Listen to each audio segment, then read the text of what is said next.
You're listening to The Money Hour with your host, Tina Mitchell, on Alternative Talk, AM 1150.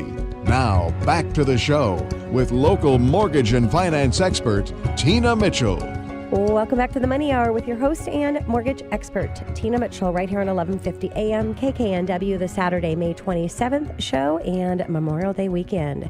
Bringing in expert advice and inside knowledge on today's events in our local economy and how they can affect your money. If you're hearing my show at a different time or day, you are listening to a rebroadcast.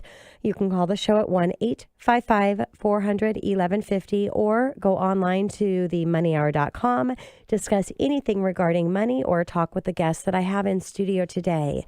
Right now in studio, Andy Landis, national known author, speaker, and my go-to guy on everything Social Security, Medicare, and Medicaid. Younger workers and Social Security does matter. Andy, thank you so much for coming back in studio. Thank you, Tina. Great to be here. And our topic today?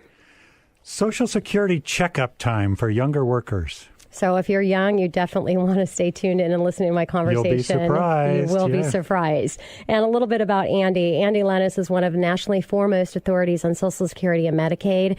As a nationally known author, speaker, and consultant, Andy is an author of the best-selling book, Social Security, The Inside Story, called the Social Security Bible and available on Amazon. He is a regular blogger for Wall Street Journal, Market Watch site. He's appeared on TV, Fox Business News, and PBS, and is a frequent guest on radio, including my show, The Money Hour. Andy's background includes working at the Social Security Administration, AARP, Boeing, and his own practice, Thinking Retirement. Andy lives in Seattle with Kay and Cody, his dog. So, Andy, what does a typical Xer or millennial think when they look at their pay stub? Well, first, you're probably really happy to have a job and a pay stub, which is pretty cool. You might want to frame that thing. But then you start looking at the deductions and you go, hey, where'd all my money go? Especially when you see that big FICA deduction, Tina. Mm-hmm. And so what do the younger worker think about when you're talking with younger people? What are they thinking about Social Security? Well, mostly they don't at all. I mean, I didn't when I was that age, right? If they do think about it, they're thinking, what a waste. Give me back my money. I'll do better with it. And, of course, the famous, it's not going to be there for me. So you hear that all the time from younger workers. So, Andy, are these generations unique in their attitude? Is something new happening here, or? Just the opposite. Man, I've been around Social Security for 39 years, which I'm starting to realize is over a third of a century. And I've watched generation after generation go through this same pattern. Mm-hmm. And it goes something like this, all the way back to when I was a boomer. In your 20s and 30s, you hate the Social Security because they're taking money out of your paycheck. And in your 40s and 50s, you start to get a little curious about it. Maybe you hear somebody that's getting Social Security, or you look at what your parents are going through. And then in your 60s, it's like you flip over and it's like, this is a totally vital program and I can't retire without it. So, and one more note, that last reaction really hits home for younger people if they face something horrible like disability or death. Then it's like, it's a really vital program. So how do you answer the question, what's in it for me?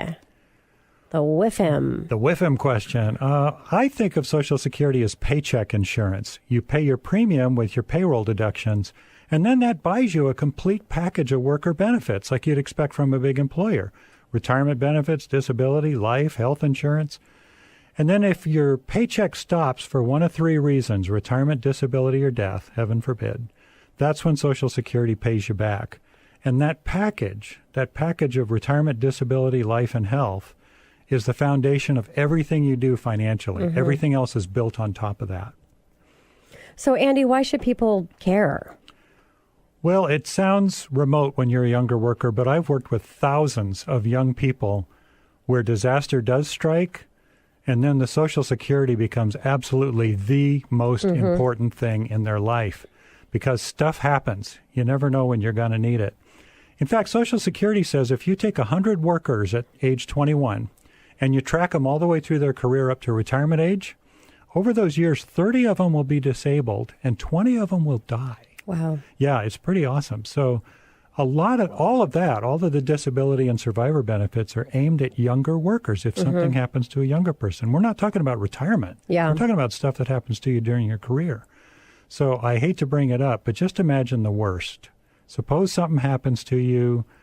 What if you're sick and you can't get to work for a year or more? How are you going to pay your bills? Or if you have kids, heaven forbid, but how are they going to get by if you're sick or injured or you pass away? So I've talked to, like I said, thousands of people in exactly those situations in their 20s, their 30s, their 40s. And I can tell you, Social Security really works to take away some of the pain when those horrible things happen. I would say prepare for the worst, just focus on the best. I agree, absolutely. So let's talk about the cost and how good of a deal this is. Well, if you include the Social Security and Medicare together, it's 7.65% of your paycheck. Okay. With a match from your employer, which who gets a 100% match on their employee benefits? Yes. That's crazy.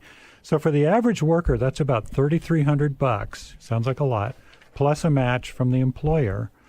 But if you just look at the retirement benefit alone, let's say your retirement age and you have a non-working spouse, you'd have to save $750,000 to match what Social Security is going to pay that couple. Wow. It's a stretch. I mean, that's pretty cool.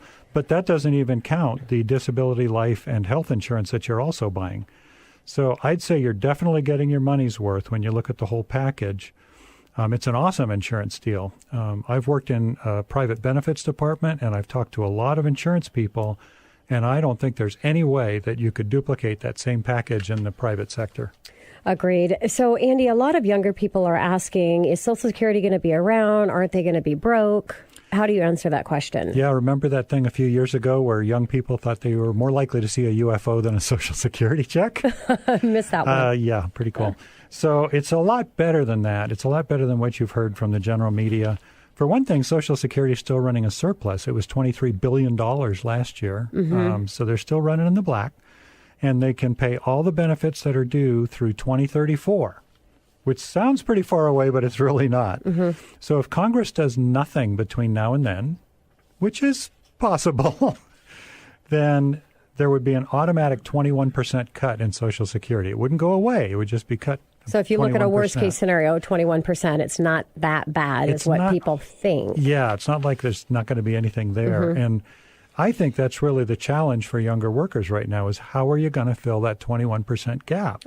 How much are they willing to pay in taxes or cut from benefits to fill the gap?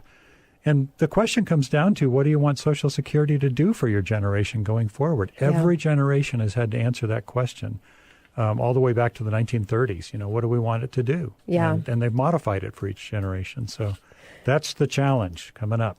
So, Andy, how is Social Security different from other worker benefits, especially when we're talking about retirement plans? Really different. For one thing, only about 50% of jobs have any retirement plan, including 401ks and that kind of thing.